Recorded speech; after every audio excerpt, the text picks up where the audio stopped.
You may recall that one of the things that followed the collapse of the Soviet Union, the formal dissolution of the Soviet Union at the end of 1991, was the publication, the announcement by the New York Times, by a leak in the New York Times, of a new United States strategy, which was subsequently been dubbed America First.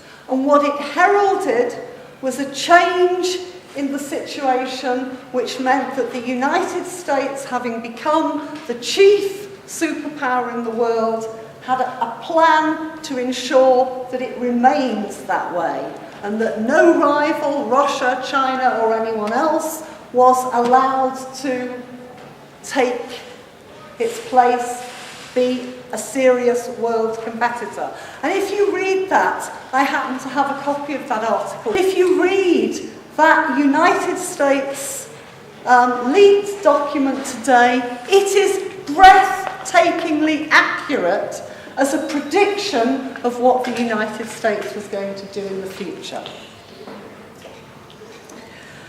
But as Camel says, the war in Iraq and the subsequent invasion has not gone as the United States and the UK have planned or would like.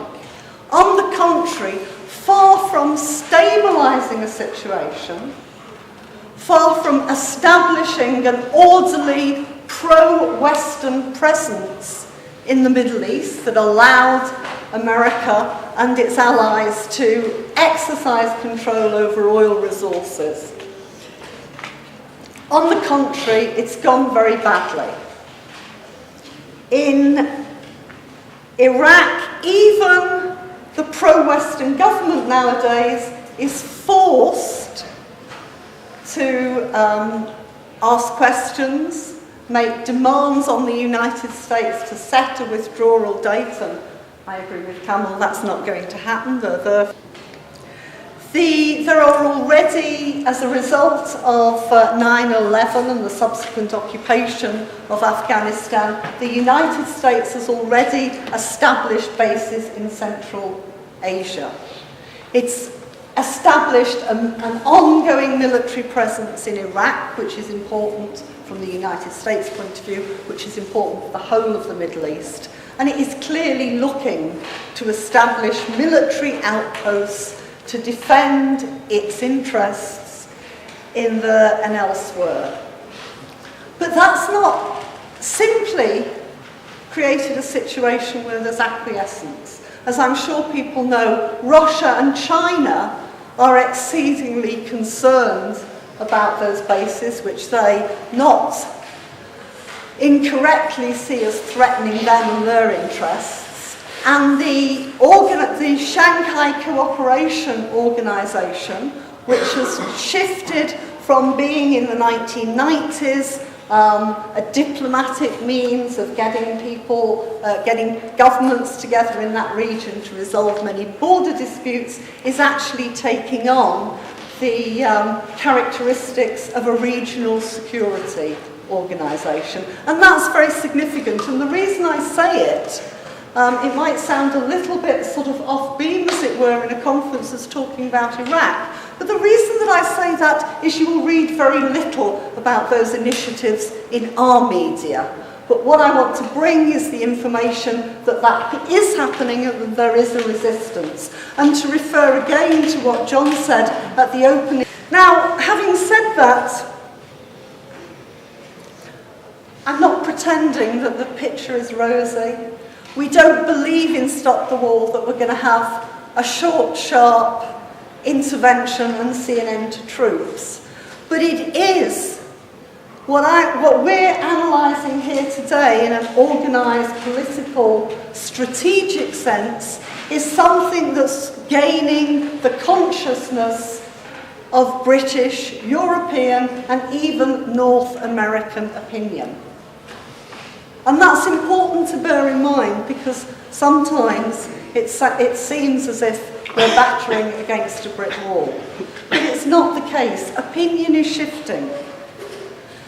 although Iraq is not the centre stage of the political agenda today, as it has been previously, it's undoubtedly the case that there's complete opposition across the board amongst the British public and elsewhere in Europe. Complete opposition to the role that Britain and the United States, etc., is playing in Iraq.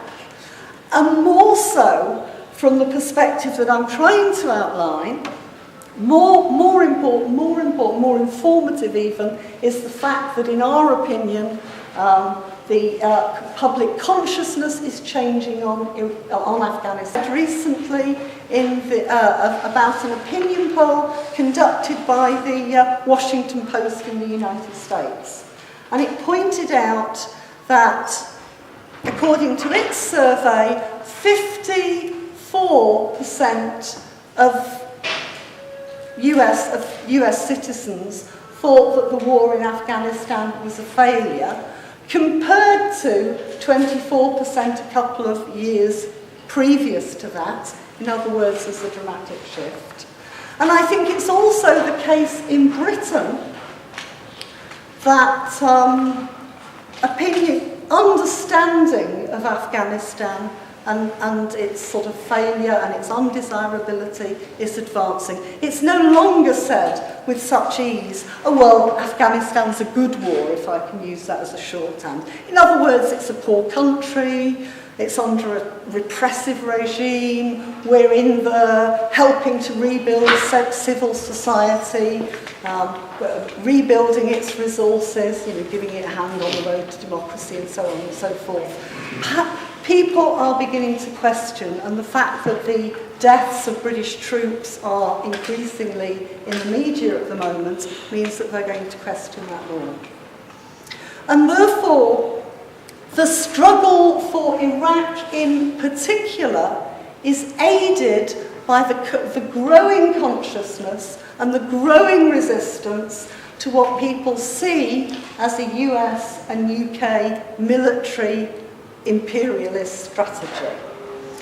So, everything that we do in all our different ways and different organisations, I think, is important for keeping this issue in the attention of the British public, for aiding the situation, for calling for US troops out and British troops out of Iraq, which we in Stop the War continue to think is the main priority that we will